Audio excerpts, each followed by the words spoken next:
Position کو گلے سے لگا کے رکھتی ہے تاکہ ایک سیاسی افراتفری کا ماحول نہ پیدا ہو. ان کو ساتھ لگائے رکھتے ہیں, تھوڑا تھوڑا ان کو کبھی کبھی سپیس دے دیتے ہیں تاکہ وہ ساتھ جڑے رہیں. آپ کی وہ مرضی اور منشا نظر نہیں آتی. بسم اللہ الرحمن الرحیم. مالک صاحب بہت شکریہ. سب سے پہلے تو میں وہ عرض کر دوں جو آپ نے پروگرام میں سب سے پہلی بات کو اپنا موضوع گفتگو بنایا ہے. دیکھیے, گزارش یہ ہے کہ سیاسی جماعتیں جب تک سیاسی انداز سے آگے بڑھتی رہیں ان کے لیے ہمیشہ سیاست میں سپیس بھی موجود رہتی ہے, چاہے وہ کوئی بھی دور ہو, اور وہ پولیٹیکلی سروائیو بھی کرتی رہتی ہیں. ان کے ورکر, ساتھی, پارلیمنٹیرینز وہ سروائیو کرتے رہتے ہیں. مشکل دور ہم نے بھی بے شمار دیکھے ہیں. میاں نواز شریف صاحب کے ادوار میں اب دہراؤں گا نہیں, اکثر پروگراموں میں ہم کرتے رہتے ہیں. مشکل ترین دور تھے, جنرل مشرف کا دور تھا.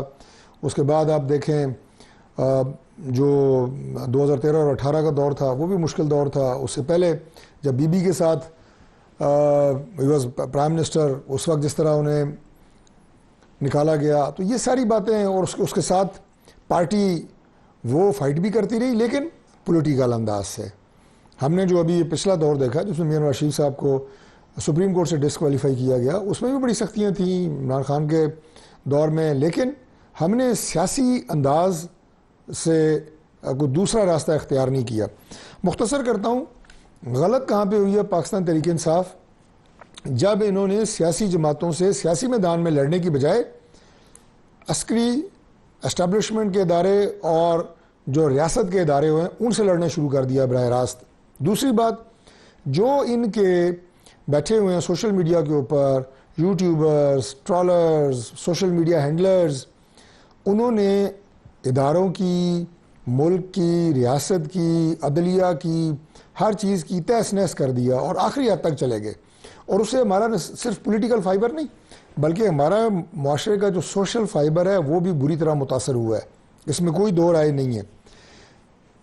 تیسری بات یہ ہے کہ سب سے بڑی رکاوٹ کیا ہے, جو آپ نے بات کی نا ابھی, شیر افضل مروت خان بھی بات کر رہے تھے کہ جی اب وہ ماحول مشکل ہو گیا ہے کہ جس میں کوئی مفاہمت کی بات ہو, کہ میں اس پہ یقین نہیں رکھتا. ماحول ہمیشہ موجود ہوتا ہے. یہ جو ابھی تحریک انصاف کے بعض لوگوں کی یہ بات ہے کہ گرفتاری ہو گئی, جی ہمارے خلاف فیصلہ ہو گیا, بات چیت نہیں ہو سکتی, مذاکرات نہیں ہو سکتے, کہ اس کا جواب ہمیشہ میں یہ دیتا ہوتا ہوں کہ جنگیں جب عروج پہ ہوتی ہیں اور دونوں طرف سے گولہ باری ہو رہی ہوتی ہے تو اس وقت بھی مذاکرات ہوتے ہیں. جنگیں روک کے کبھی مذاکرات نہیں کیے جاتے بلکہ مذاکرات کے نتیجے میں جنگیں رکتی ہیں. تو یہ کوئی دلیل نہیں ہے جناب کہ بندے گرفتار ہو گئے, فلاں ہو گئے, یہ ہو گئے. یہ چلتی رہتی ہیں چیزیں. آپ کے بندے رہا بھی ہوئے, ان کو ضمانتیں بھی ملی. ابھی عمران خان صاحب کو 8 کیسز میں 31 ضمانتیں مل گئیں. تو یہ چیزیں سائڈ بائی سائڈ چلتی ہیں, لیکن مذاکرات کا اور سیاسی روش اس سے آپ نے ہٹنا نہیں ہے. وجہ کیا ہے کہ کیوں نہیں ہو سکتا یا کیوں نہیں ہو پا رہا؟ اس کی وجہ عمران خان صاحب کی سیاسی فرونیت, یہ واحد وجہ ہے. اور یہ آج سے نہیں ہے, یہ اس وقت بھی تھی جب وہ پرائم منسٹر تھے, یہ اس وقت بھی تھی جب وہ پرائم منسٹر نہیں تھے. تمام پاکستان کی سیاسی قیادت کے نام بگاڑ کے انہیں جلسوں میں بے عزت کرنے کی کوشش کرنا, کسی کو ڈیزل کہنا, کسی کو مچھل کہنا, کسی کے بارے میں نازیبا گفتگو کرنا, خواتین تک کو نہیں بخشا گیا. یہ ٹرینڈ وہ اوپر سے ڈالتے تھے اور نیچے تک ٹرکل ڈاؤن ہوتا تھا. جب پرائم منسٹر بنے, اب تھوڑا سا فرق دیکھ لیں, میں بالکل مختصر بتا دیتا ہوں کہ ہم اپوزیشن میں تھے, عمران خان پرائم منسٹر تھے. شہباز شریف صاحب نے کہا جی چارٹر آف اکانومی کرتے ہیں, پاکستان کی بہتری کی بات کریں, میں آپ کے ساتھ ہوں. یہ ان کی پہلی تقریر تھی فلور آف دا ہاؤس پہ. اور ابھی جب یہ پرائم منسٹر ہیں شہباز شریف, اپوزیشن بینچز پہ جا کے ہاتھ میں لا کے اپوزیشن کے لیڈرز کو اور کہتے ہیں, اسد کیسر کو, برسٹر گور کو, آئیں بیٹھ کے بات کرتے ہیں, میں حاضر ہوں, اس ملک کے لیے ہمیں بیٹھنا چاہیے. اب دوسرا طرف رویہ دیکھیں جس کو میں سیاسی فرونیت کہہ رہا ہوں, کہ عمران خان جب اپوزیشن میں, جب پرائم منسٹر تھے, انہوں نے 4 سال میں لیڈر آف اپوزیشن تو کیا, اپوزیشن کی کسی ایک بندے سے ہاتھ ملانا گوارا نہیں کیا کہ مجھے ان کی شکلیں پسند نہیں ہیں, مجھے ان کا وجود برداشت نہیں ہے, پارلیمنٹ میں لعنت بھیجتے ہیں, فلاں فلاں, یہ باتیں جو دہرائی نہیں جا سکتی. اور جب اپوزیشن میں آئے اس وقت آپ نے ان کا رویہ دیکھا کہ ہم فیڈرل گورنمنٹ میں تھے, وہ پنجاب میں گورنمنٹ ان کی, کے پی میں گورنمنٹ, گلگت بلتستان میں ان کی گورنمنٹ, بلوچستان میں گورنمنٹ, آزاد کشمیر میں ساری کی ساری اسمبلیاں توڑ. یعنی دیکھیں آپ ایک کمرے میں بیٹھے ہیں نا, یہاں سے اسٹوڈیو میں بیٹھے ہیں, باہر جانے کا راستہ ایک دروازہ ہے, وہیں سے جا سکتے ہیں. میں ساری رات ان دیواروں کو ٹکرے مارتا رہوں, میں باہر نہیں جا سکتا.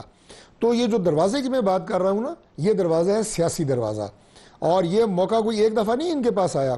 ابھی یہ جو ساری دور ابھی چل رہا ہے جس کی آپ بات کر رہے ہیں, اس میں 2 موقع ایسے تھے کہ جن پہ براہ راست بات چیت ہو سکتی تھی. ابھی 24 اور نومبر, اس کے بعد 26 نومبر, اس سے پہلے سپٹمبر میں بالکل ان سے بات چیت ہوئی, بل واسطہ بلا واسطہ. میں کھل کے بتا دیتا ہوں, ڈائریکٹلی انڈائریکٹلی اپروچ کیا گیا کہ خدا کے لیے اس ملک اور سسٹم کو چلنے کے لیے آپ اپنا ایک کردار ادا کریں, آپ کو پولیٹیکل سپیس بھی مہیا ہوگی, سب کچھ مہیا ہوگا. کہ ملک ہم سب کا ہے, کسی کا یہ نہیں ہے کہ کوئی اجارہ داری ہے, لیکن اسے بھی کمال حکارت سے ٹھکرایا گیا اور اسی سیاسی فرونیت کا مظاہرہ کیا گیا جو ابھی تک جاری ہے.